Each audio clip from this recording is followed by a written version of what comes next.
Salut à tous. Alors aujourd'hui, on va se faire une petite vidéo de débunkage rapide parce qu'il y a un truc que j'aimerais bien comprendre et que j'aimerais que mes amis platistes m'aident à comprendre, même si j'y crois pas trop. Parce que bon, il y a un truc qui est quand même vachement sympa avec l'idée d'avoir un soleil qui est situé à 150 millions de kilomètres, c'est que la lumière est parallèle. Et si la lumière est parallèle et distante, on a la chance d'avoir systématiquement, à tout moment de l'année, la moitié de la Terre qui est éclairée et l'autre moitié de la Terre qui est dans l'ombre. Ce qui fait qu'on a un cycle jour-nuit qui est parfaitement défini. Et on a même quelque chose d'encore plus magique, c'est que 2 fois par an, au moment des équinoxes plus précisément, donc au printemps et à l'hiver, le jour et la nuit font exactement la même durée. Pardon, je dis des bêtises, c'est pas au printemps et à l'hiver, c'est au printemps et à l'automne. Donc, à ces deux dates-là, le jour et la nuit font exactement la même durée.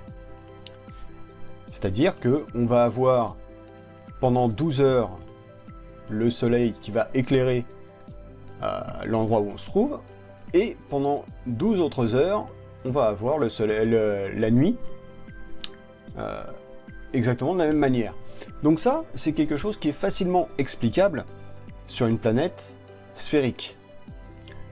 Maintenant, on va voir comment ça peut se passer sur une Terre plate. Alors, voilà donc notre Terre plate.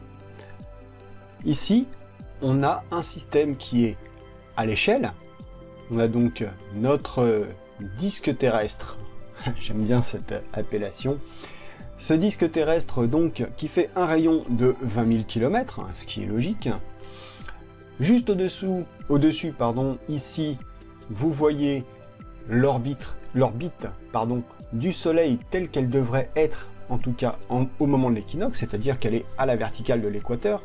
Si on regarde sur la vue de dessus, on a en fait notre équateur, voilà, qui se trouve ici. Et j'ai essayé tant bien que mal de recréer, comme vous pouvez le voir ici, le cycle jour-nuit sur une Terre plate.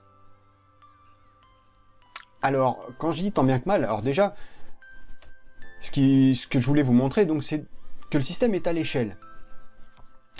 Et donc, on a notre orbite solaire ici qui est située, comme l'estiment les platistes, à environ 5000 km au-dessus de la Terre. Et j'ai représenté le Soleil, même si on ne le voit pas ici, toujours en respectant les proportions de nos amis platistes, qui estiment son diamètre à environ 50 km. Alors, je vais mettre l'animation en pause. Donc 50 km, soit un rayon de 25 km. Je vous mets au défi de trouver le Soleil. Allez, je vous aide un petit peu. Le Soleil, il est là, ici. Si je zoome sur cette partie-là, hop là, voilà. On voit notre Soleil ici, à 5000 km de distance par rapport au sol, et avec un diamètre de 50 km. Imaginez ce qu'on voit à partir du sol. Ok, donc ça c'est la première chose. La deuxième chose, c'est que, donc on voit ici un cycle jour-nuit, ok, seulement, il a fallu que je triche pour arriver à ce résultat. Et encore, il n'est pas parfait. Tout simplement parce que pour réussir à avoir approximativement la moitié de la Terre éclairée, il a fallu que j'utilise un spot de forme carrée. Donc sinon, j'obtiens pas du tout ce type d'éclairage-là, avec une lumière ponctuelle. Une lumière ponctuelle, c'est une lumière qui est émise à partir d'un point ou d'une sphère, comme le serait le Soleil par exemple. Donc, on va virer cet éclairage complètement fantaisiste et passer sur une lumière ponctuelle. J'éteins le Soleil et je rallume une lumière ponctuelle. Voici notre lumière ponctuelle. Alors ici, elle a un éclairage qui est assez faible, donc je vais augmenter sa lumière. Ok. On va passer en vue de dessus. Et on va voir ce que ça donne. Donc, ici, on distingue une zone de forme circulaire qui se retrouve éclairée. Avec une lumière, certes, assez ténue. Donc si je regarde l'atténuation de cette lumière, donc je vais aller dans les détails, on est avec une atténuation linéaire. Une atténuation linéaire, ça veut dire que la lumière décroît de manière linéaire par rapport à la distance. Attention, on a beau être ici dans un logiciel de création 3D, on est sur un comportement physiquement correct de la lumière. Donc je vais passer sur quelque chose qui est cher aux platistes, c'est le carré inverse. Voilà. Donc le carré inverse, voici ce qu'il donne. Le carré inverse, il va dire que on a une lumière qui va être très forte au début et qui va décroître de façon de plus en plus douce au fur et à mesure de la distance.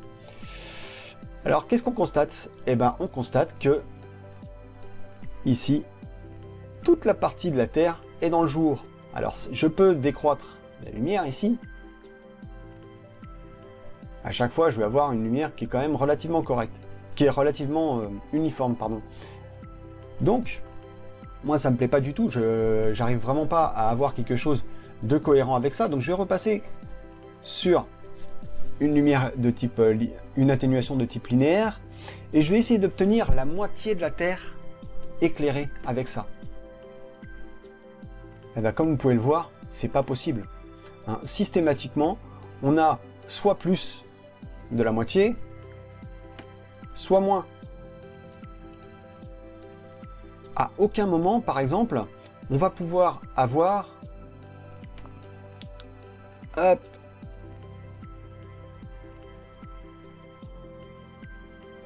Voilà, par exemple, le Mexique et l'URSS à l'opposé. Ou alors, il va falloir que je réduise ma lumière, mais à ce moment-là, seuls les Amériques se retrouvent dans le jour. Et ça, c'est quelque chose qu'on retrouve jamais dans la réalité. Idem si on garde cette luminosité-là, lorsque ma lumière est au-dessus du Pacifique, quasiment tout le monde est dans la nuit. Ça n'existe pas non plus. Et si j'augmente ma luminosité, ça va marcher à un instant T, mais regardez la France.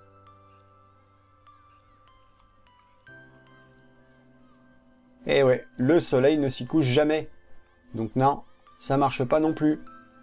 On n'est pas au pôle Nord, nous.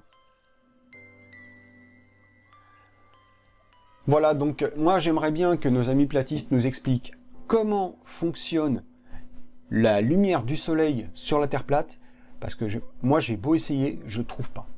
Je comprends pas. Et je doute que les scientifiques platistes, si on peut les appeler comme ça, parce que à partir du moment où on fait de la science, on ne peut pas conclure à une Terre plate, c'est pas possible. Donc j'aimerais bien que les plus éminents platistes expliquent comment on peut arriver à avoir un jour et une nuit qui ont la même durée au moment des équinoxes. Sur une Terre plate, avec un soleil à 5000 km, c'est tout simplement impossible. Donc rien que votre modèle jour-nuit ne tient pas debout. Et ça fout toute votre théorie par terre. Mais quand je dis toute, c'est toute. Donc voilà, c'est pour moi la fin de la démonstration. Allez, juste pour le plaisir, je vous remets la petite animation. Voilà. Et ben, à une prochaine fois. Salut les platistes!